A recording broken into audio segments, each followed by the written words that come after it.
بله دور و کمبونه مهوانه که عبدالله حاجی محمود وزیر کاروبار شهید و انفال کریان دست به که جناب وزیر تو بخیر بی و کمبونه که با ابروکت گل کنسولی گشتی امریکای دشن زانین ناوروکا و کمبونه چه بو؟ بله زور سپاس شوتان باش طبعا خۆتان ئەزانن ئەمریکا کاریگەری هەیە لەسەر ڕەوشی ڕوودا و پێژاتەکان لە ناوچەکە و بە تایبەتیش لە عێراق هەر گۆڕانکاریەک هەر پێشاتێک بێتە پێشەوە ئەمریکا کاریگەریکی تەواوی هەیە لەسەر هەموو ڕووداوەکان. تەمان لە ڕابردوودا ئەمریکا دوو کاری ئیجابی بەرامبەر بە گەلانی عێراق کرد. یەکیشیانەوە بوو لادان و ڕوخاندنی ڕژێمی بەعسی ڕۆخاو. خۆتان نەزانن ڕژێمی بەعس لە ڕابردوودا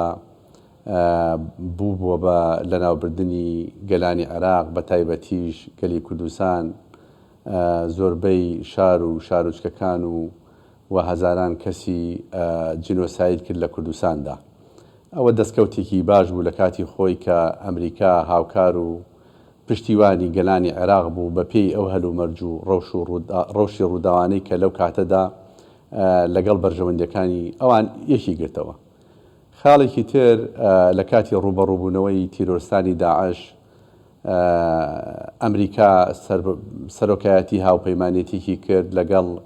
ئەو وڵاتانەی کە لە عێراق و بە تایبەتیش لە هەرێمی کوردستان پاڵ پشتێکی باش بوو بۆ گەلی کوردستان هاوکار و پشتیوانمان بوو بۆ ڕوبەڕووبوونەوەی تیرۆرستانی داعش شان بەشانی پێشمەرگە قارەمەنەکانی کوردستان. لە ئێستاشدا ئەمریکا خۆتان نەزانن پشتیوانی و پشتگیری تەواوی چاکسازیەکانی وەزارەتی کاروباری پێشمەرگە و هەماهەنگ و هاوکارە بۆ بەرەوپێشچوون و بە نیزامیکردنی هێزی پێشمەرگەی کوردستان هەماهەنگیکی تەواو و هاوکاریکی باش لە نێوان هاوپەیمانان و بەتایبەتی و ئەمریکاش بەگشتی لەگەڵ هێزی پێشمەرگەی کوردستان. تەمان ئەمڕۆ سەردانی وەزارەتی کاروباری شەیدان و ئەنفالکراوانیان کرد. دوای سەردانیکردنیان چەند تەوەرێک گفتوگۆی لەسەر کرا. یەکێک لەو تەوەرانە مەسەلەی ئاستی بەرەوپێشچوونی پەیوەندیەکانی هەرێمی کوردستان و حکوومەتی ئێستای عێراق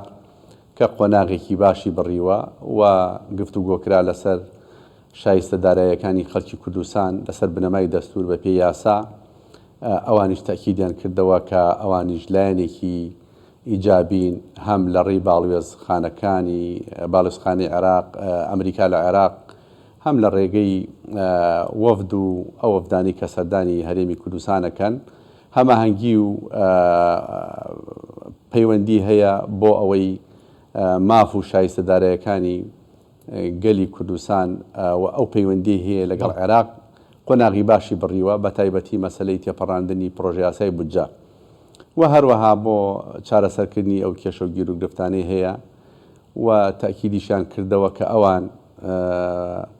سەرەڕای تێبینی و سرنجی خۆیان بەڵام پشتیوانی و پشتگیری هەرێمی کوردستان و عێراق و ئەو پرۆسەی هەیە لە ئێستادا ئیکەن. تاکیدیان کردەوە لە سەردانیان ئەمڕۆ بۆ وەزارەتی کاروباری شەیدان و ئەنفالکراوان. بەڵێ بەڕێز جەنابی وەزیر لەم کۆبوونەوەی ئەمڕۆتاندا هیچ قسە و باسان کرد لە سەربوونی پرۆژەیەک کارێک پێکەوە لە نێوانیەوە وەکو وەزارەتی شەیدان و ئەنفالکراوان لەگەڵ کۆنسڵخانەی ئەمریکا تایبەت بە پرسی شەیدان و ئەنفالکراوان؟ بەتەکیید خۆتان نەزانن مەسەلەی وەزارەتی کاروباری شەیدان و ئەنفالکراوان وەزارەتێکی بەرفراوانە. گفتوگۆکرا خۆتان نەزانن لە ڕابردوو ئێمە کۆمەڵێک خەڵکی هەرێمی کوردستان بە تایبەتی ئەوانەی تابعی وەزارەتی کاروباری شەیدان و ئەنفالکراوانن ڕوبەڕووی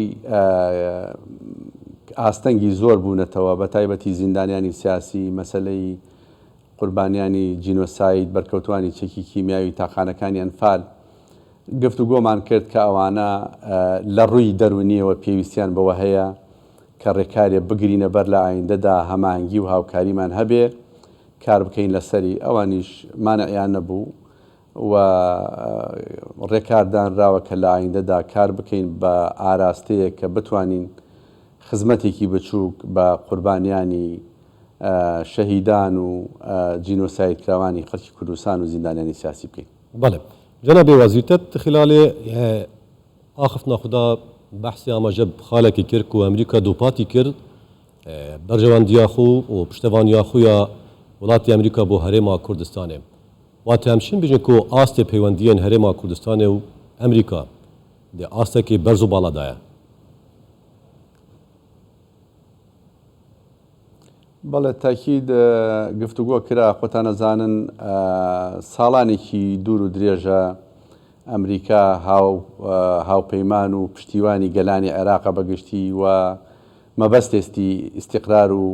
ئاسایش لە عێراق بەگشتی و بە تایبەتیش لە هەرێمی کوردستان و پشتیوانی و پشتگیری خۆیان بۆ هەرێمی کوردستان بۆ قەواری سیاسی هەرێمی کوردستان دەربڕی و تأکیدیان کردەوە کە ئەوان هاوکارن و هەماهەنگن بۆ هەر پێژاتێک دێتە پێشەوە و تەمەنەیان کرد ئێمەش خۆشمان لەگەڵ ڕەوشی ڕوودا و گۆڕانکاریەکان بتوانین هەنگاو هەڵبهێنین بەو ئاراستەیی کە لەگەڵ واقعی سیاسی ئەمڕۆی عێراق و ناوچەکە و دەوروبەر یەکەگرێتەوە. ئێمەش تاکیدمان کردەوە کە حکوومەتی هەرێمی کوردستان و سەرۆک وەزیران و کابینەکە بەگشتی لەگەڵ ئەوەن کە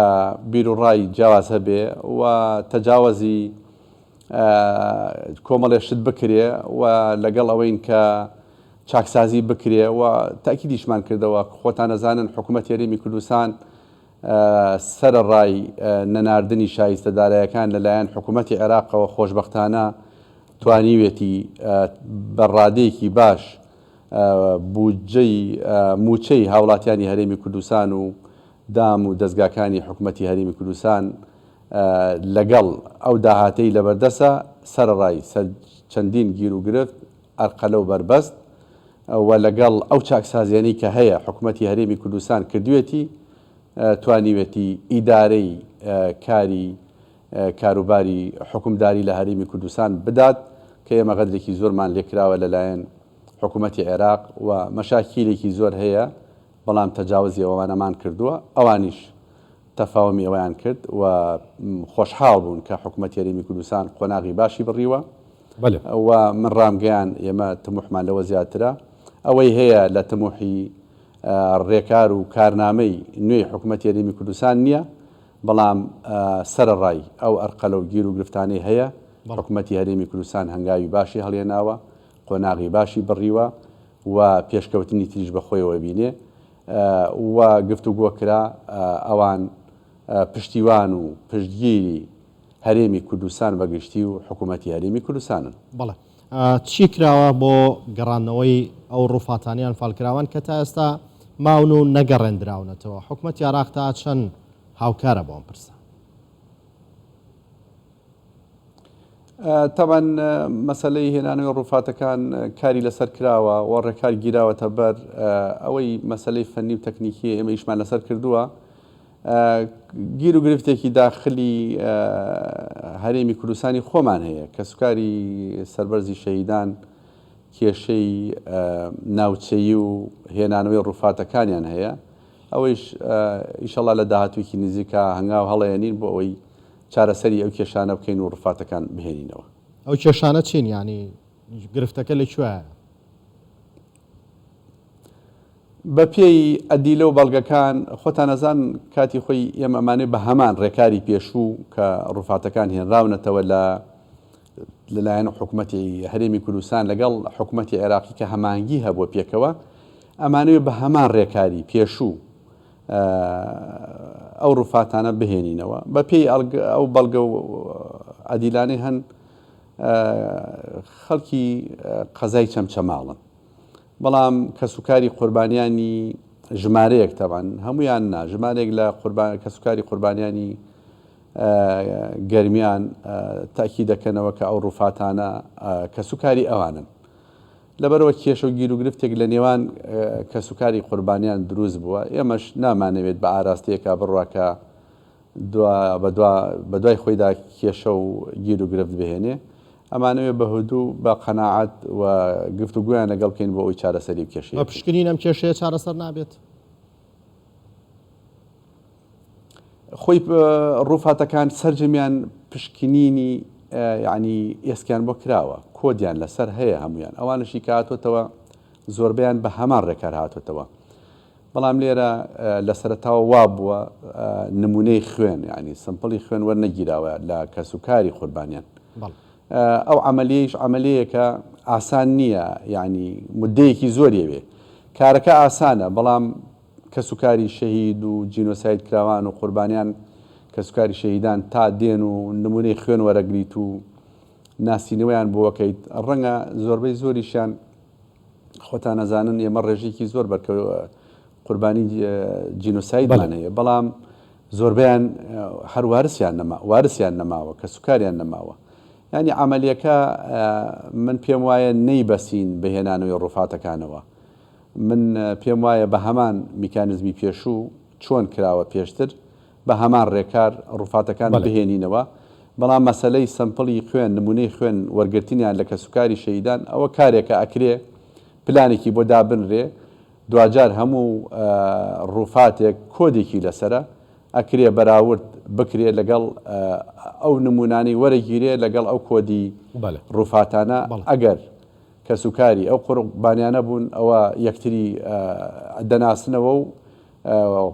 کەسوکاری قوربانیان ئەزانن ڕووفاتەکانیان کێیە چ کۆدێکە. بەڵام ئێستا بۆ ئێستا لەبەرەوەی ڕووفاتەکان هێنا هەموو ڕێکاری گیراوەتە بەر لە توبعەدلی بەغدادا، ئێمەش لە بەڕێبەراتی چەمچەماڵ ڕێکارمان گرتووەتە بەر و هەموو شتێک ئامادەیە، تەنها ئەوەیە بیان هێنینەوە. لەبەرەوە تەسەورەکەم ئەگەر ئێمە چاوەڕێی ئەو ڕێکارە بکەین زۆر تاخیرە بێ. بەێ وەزیرێ کاروبارên شەهید و ئەنفالکریان عەبدوڵڵا حاجی مەحموود زۆر سپاس. سپاس بۆ جەناب.